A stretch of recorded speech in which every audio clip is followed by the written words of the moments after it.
Yes, thank you, Mr. Chairman, members of the board. This report, under the superintendent's report, will feature a rollout of our work with with several of our schools that are struggling the most in the district. We have built what I consider to be a very thorough full-court press to address the needs of our schools that are on the Opportunity School District. I believe there are 24. They're on the OSD list, and our schools that are among the focus and priority schools. We have a very excellent game plan. As my team has heard me say, in the beginning you work up the plan and then you work the plan. And so we are perched and poised to go into full court press mode, and I have given a very clear expectation that I want DeKalb County school districts out of the conversation as it relates to Opportunity School District, since that has carries such a negative connotation, and it's unfortunate that it does, and stigmatism. I don't want us a part of that conversation, and so we're on a goal and a pathway to remove ourselves from the conversation around schools that are on this Opportunity School District list. As I said in my State of the District address, I long for the day in which I call a meeting, maybe November 20th, 2016, call a meeting for all the principals who are leading the schools that are on the Opportunity School District list, and nobody shows up. And I sit there in an empty room enjoying the fact that nobody shows up because nobody's on the list. And so that's the expectation. Thank you. And so Dr. Maurice Beasley is heading our efforts in that area, and he's done yeoman's work in pulling together many facets of this school district and many resources to mobilize a plan. And so now he will unveil that plan to the public, and we will hear from him and also encourage all the support we can get from the community as we move down the course of executing this plan. Dr. Beasley, the floor is yours. Thank you, Dr. Green. Good afternoon, good evening, Dr. Johnson, Mr. McMahon, members of the Board of Education, Dr. Green. We're pleased to share with you DeKalb's plan for improving all schools, in particular schools that have been identified on certain lists within our state. Dr. Green has made it very clear that he expects our district to go deeper, stronger, and better. And so tonight, I'd like you to get two things out of the presentation. First of all, that we have a plan. I want everyone to understand, the community at large, that we have a plan. Secondly, I'd like you to know that we are working the plan, as Dr. Green has been very clear about. To have a plan is one thing. To actually implement the plan and get the results that one desires is another matter. And so we are working the plan. If you will, in your notebooks, you have the presentation under your first tab. The presentation will include just a quick summary of some key performance data that we're looking at relative to the district. We'll review the essential components of the plan. We'll talk about the SMART goals relative to the plan and these schools in particular. We'll look at the financial investment that this district is making to improve the schools that we are discussing. And we'll look at the return on an educational investment that we expect to see as a result of our work. I'd like you to see the key performance data indicators that we're looking at. As you know, we're in the third year of CCRPI, and we're expecting to receive 2015 CCRPI probably early next year, January or so. But I want you to see that we're working to improve every component of CCRPI. I want you to see that our students are critical in this process. Clearly, we want more of our students to achieve what we call typical or high growth relative to our data. We also, if you would look at Table 3, we want to see that our teachers and our leaders are improving relative to how they perform overall on their standards when combined with how our students are performing relative to the data. And then, of course, Table 4, our goal is to improve our graduation rate significantly. On the next slide, you should see a listing of the number of OSD eligible priority and focus schools. I'd like you to know in your notebook, I've given you a handout on the criteria to be identified as a priority or focus school. Not only to be identified as a priority or focus school, but the criteria to exit priority and focus school status. As a reminder, the OSD eligibility was based upon the governor's assessment of CCRPI scores for 3 consecutive years being below 60 each year. And so I'd like you to see the number of schools that we've identified in our district. It's about 38 schools. But DeKalb is taking it a step further. We've identified schools, 16 additional schools that, based on their data, we want to ensure that they do not land on any list. So we're talking about 54 schools currently in our district. What are the essential components of our plan? The first component you've heard a lot about is the Curriculum Instruction Assessment and Accountability Task Force, also referred to as the CIA Squared Task Force. We have professional learning, which is a viable, important part, critical part of the plan. Family and community engagement. You'll notice that we have wraparound support. Operational flexibility. We're also working to ensure that we enhance our organizational design and provide additional support. And then we'll talk about the district effectiveness team, a team that Dr. Green has put together to ensure that we keep our eye on the bar, on the indicators, as we move throughout the school year. The first component, the CIA Task Force. This task force is led, of course, is the brainchild of our superintendent. It frames all the work relative to improving instructional outcomes for all schools and all students. So therefore, it serves as the foundation to the work of this plan. Again, all schools and all students. This team, of course, is led by two of our regional superintendents, Dr. Weaver and Mr. Trenton Arnold. This team meets weekly and develops a very strong instructional focus that will improve not only the quality of instruction, but the outcomes that we achieve in our classrooms. The team meets weekly with our superintendent to provide him a status of the work, updates, and to allow him an opportunity to inform us, ask questions, to really pick our brains as to whether or not we're focused on the right work and going in the right direction. The team leads the instructional conversations monthly at the Leadership Academy to ensure that all school leaders are on the same page and benefiting from the conversation.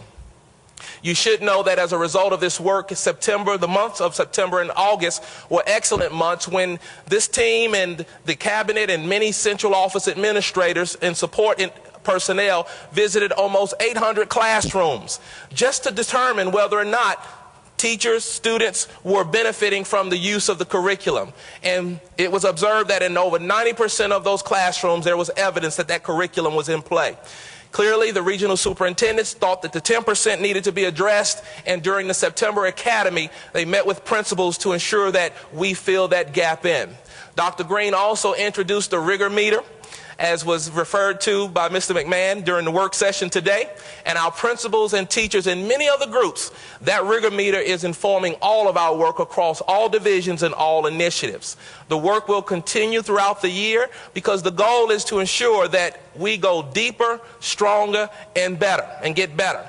It's important to note that as a part of the CIA task force, Dr. Green has commissioned that a curriculum audit be performed to ensure that our curriculum is improved upon or developed in the way that it needs to be to ensure that our students are performing at the highest levels possible. The next component of our plan would be professional learning. There are two primary parts relative to professional learning. The first thing you should know is that all of our schools are participating in 3 district initiatives, one being the math initiative, the next being the literacy initiative, and the STEM initiative. We're pleased to share that our targeted schools are receiving tiered targeted support relative to those initiatives. But the second critical part or component of professional learning would be the needs or preference-based PL that the regional superintendents have identified for their schools. You should be pleased to know that these schools have received training in CCRPI. In order to do well in a game, you need to make sure you understand the rules of the game, and they've received very good extensive training relative to our state reporting process. They've received training on culture and climate, how to ensure that the schools are creating an environment that, of course, everyone can appreciate. And then, of course, Region 3 is really focused on ESOL endorsement to ensure that they meet the needs of our EL students in that region. The next critical component of our plan would be family and community engagement. And you have seen a lot relative to family and community engagement. Even tonight, you saw family and community engagement. But we have parent liaisons in our Title I schools. We have our family engagement centers, and we're training our parents to provide support to our students when they leave the classrooms. Courageous conversations continue. We rolled out in the month of September our FamFlix, a video family engagement on demand. We're in the pilot right now. We want you to know that our goal is to engage parents at every level, in the classroom, at the school, and at the district level. Of course, we have annual conferences that we are working on. One that I'd like you to be very mindful of that will occur this month is the Parent Empowerment Conference on October 24th, wherein we will focus on this plan and share with our community the details of this plan. Please know that our schools will also participate in training relative to academic parent-teacher teams, where we work with parents and teachers and principals to have conversations about what the data really means and how teachers and parents can support students to improve the data. Another essential component of our plan is wraparound support. As you know, our students need academic support as well as social emotional support. So I just want you to see that we have included in our plan not only additional support for academics through our student success tutors, our Georgia Milestone mentors, and after-school extended day programs. We also have our engagement coaches that are strategically placed at various schools, our student success coaches, RTI specialists, our post-secondary transition specialists that help by improving the graduation rate. But additionally, we have some very critical work going on relative to the social emotional support that our students may need. We have the PBIS component that's going on in several of our schools. We have school-based mental health pilots that are occurring, and we have student support specialists assigned to various schools. And again, I want to remind everyone that on October 24th, you'll have an opportunity to go a little deeper with all of these components in the event you want to know very specifically what each of those components entails. The next critical component is our operational flexibility. It's very important that these schools be provided preferential hiring opportunities to ensure that they receive first grabs at highly qualified and highly effective teachers. So we're working with our HR department to ensure that these schools receive the first opportunities for hiring highly qualified and highly effective teachers. We're also providing support for hiring effective teachers, not just effective, but highly effective teachers for students with disabilities. You should know that we're exploring the use of our Title II funds to provide additional funding for endorsements in the various areas such as special ed, ESOL, and gifted. And we're also considering using Title II funds for determining or assigning academic bonuses when appropriate and when the law allows us to do so. Signing bonuses, retention bonuses, even transfer bonuses if individuals are so inclined to transfer to some of our more challenged schools. And of course, we're working with HR and our regional superintendents through our superintendent to ensure that we have placement of and support for transformational principals. As you know, the leader of the school is very critical to the continued success of a school.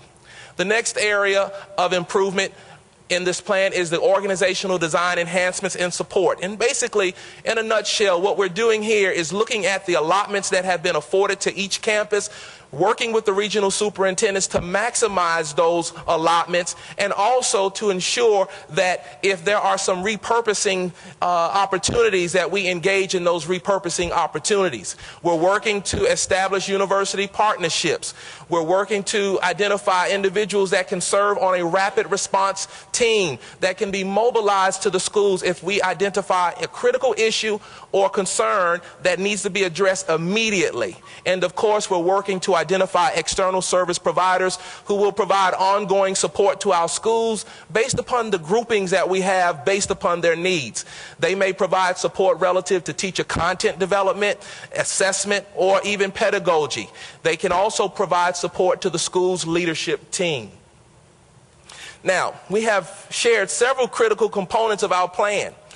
But what do we have in place? What structure do we have in place to ensure that our plan is being implemented with fidelity? That would be the district effectiveness team. This team is composed of critical district and school leaders. It meets twice a month with our superintendent. We are engaged in the process of conducting a needs assessment using the Georgia District Performance Standards. We, of course, have the support of our Georgia Department of Education and our Metro Regional Educational Service Agency.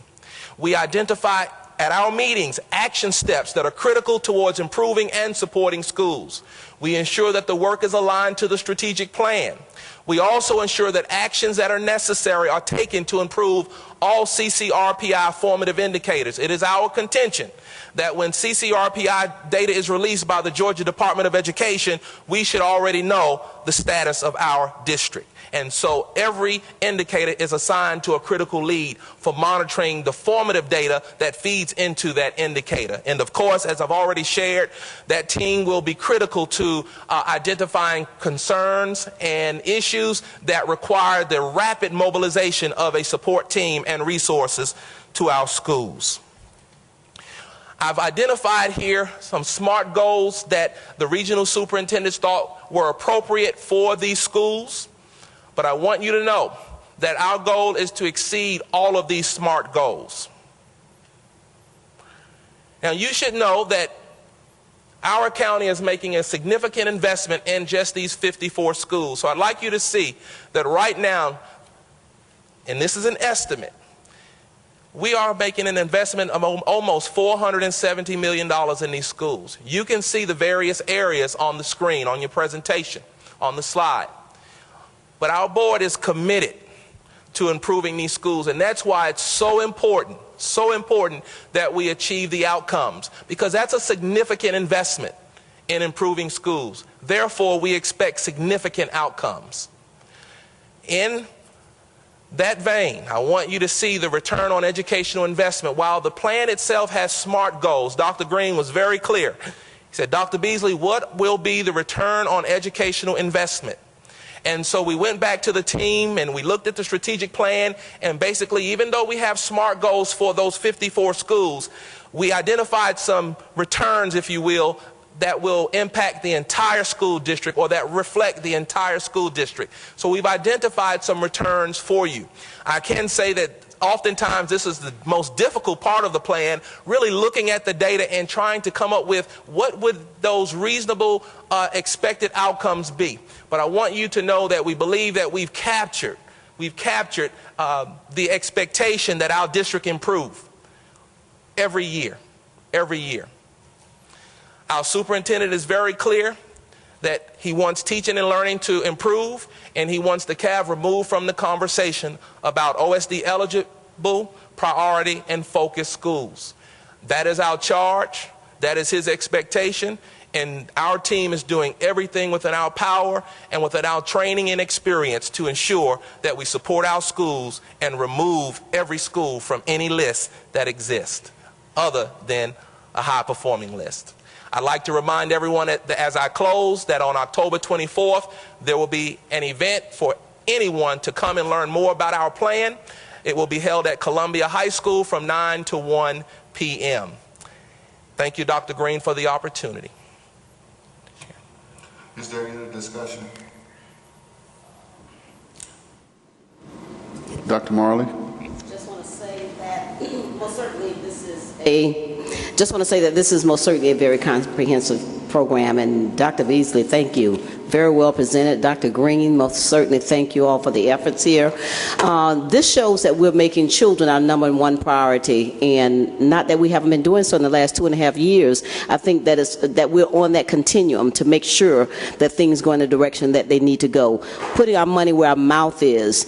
And I'm so glad to see that we're even increasing, Dr. Green, in the area of family and community engagement. If we don't have families involved in what's going on, we cannot educate children. I always say it's like going to the doctor with a headache, and you go into the treatment room and they take your head in the treatment room and leave the body out. The rest of it is not going to be healed. So the entire system has to be dealt with. So I'm just really pleased to see the plan.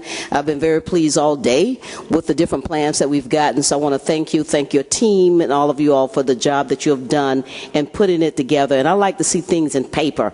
And you know I like color too, right? So, so it just really enhances what we're doing. But I really think that, most certainly, I know that we're on the right track. So thank you very much.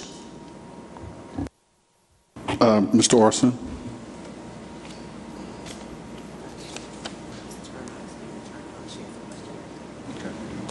Oh, thank you.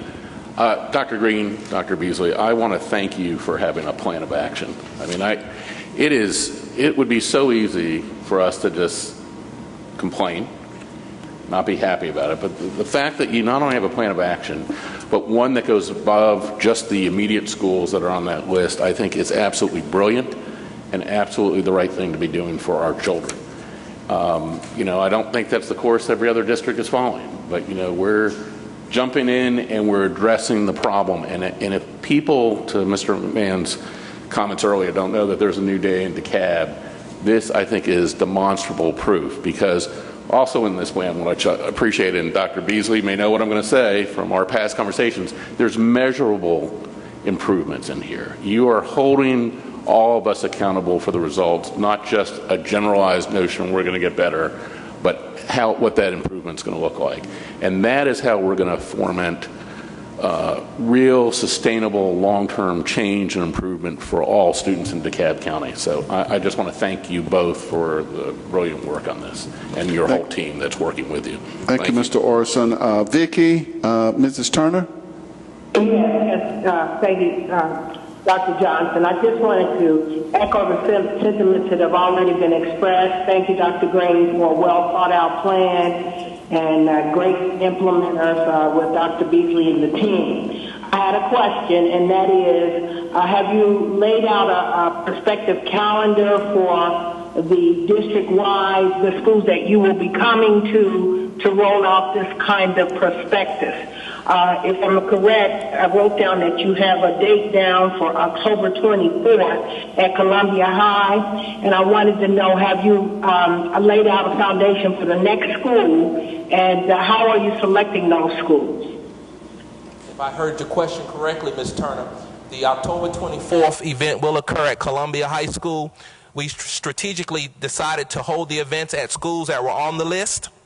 And we are currently looking at another date beyond the October 24th date, once we confirm a location where we will duplicate what we do on October 24th. So we will be taking this presentation on the road, and we will make sure that we get the schedule of repeated presentations to you.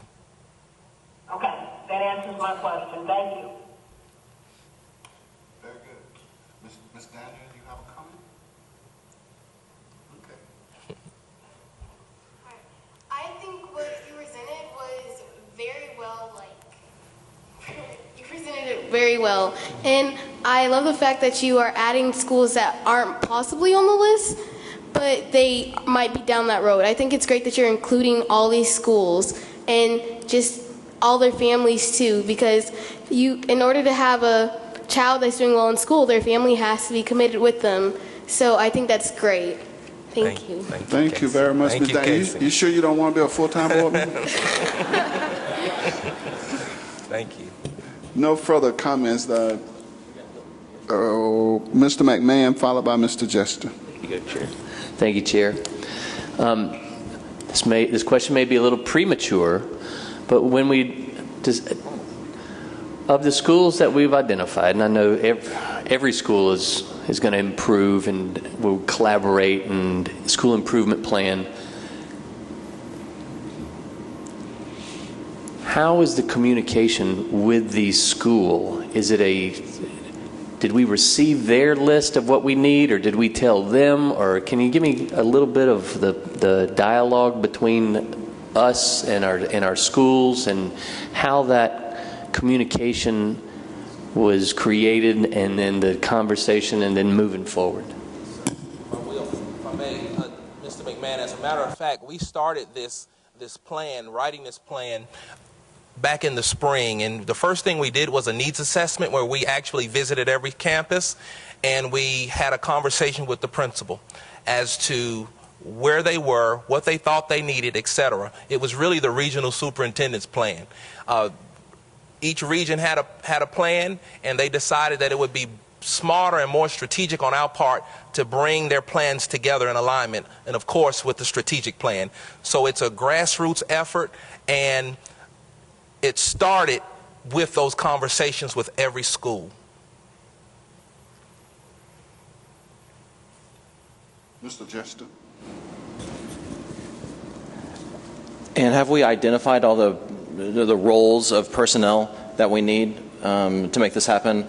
Are we going to hire new people or repurpose existing people? Currently, we have identified the critical team members. We are working with the regional superintendents. As a matter of fact, we're looking at a Wednesday meeting, I believe, is scheduled to look at some positions that may have to be repurposed to bring that to our superintendent for approval so we can move forward. So that is work that we're currently in the middle of doing. Gosh, so we don't need to or appropriate new funds for this, or yet? No, not yet. I always hold out the option to come back before you to ask for additional resources, so keep that card on the table. But at the same time, right now, we are optimizing the resources that we have at our fingertips now, reallocating resources to make sure that we have what we need to focus on this top priority. And a number of these things go towards instruction in that 65%, right? Absolutely. So that would definitely be encouraged from my point of view. So I'm really looking forward to this, Dr. Green, Mr. Beasley. Thank you. Yeah, let me just add, this is serious business. This is roll up your sleeves, get down into the earth and dig deep and expect results. This is not for the faint of heart. This is serious yeoman's work that we're going to have to put into this. I'm pleased that the team is dialed in and focused and realizes the sense of urgency that we bring to this game plan. And I commit to you, and I commit to the public that's here, that we will deliver the outcomes that we expect. Again, thank you, Dr. Green, for your vision and certainly your expectations. And you have the board's full support.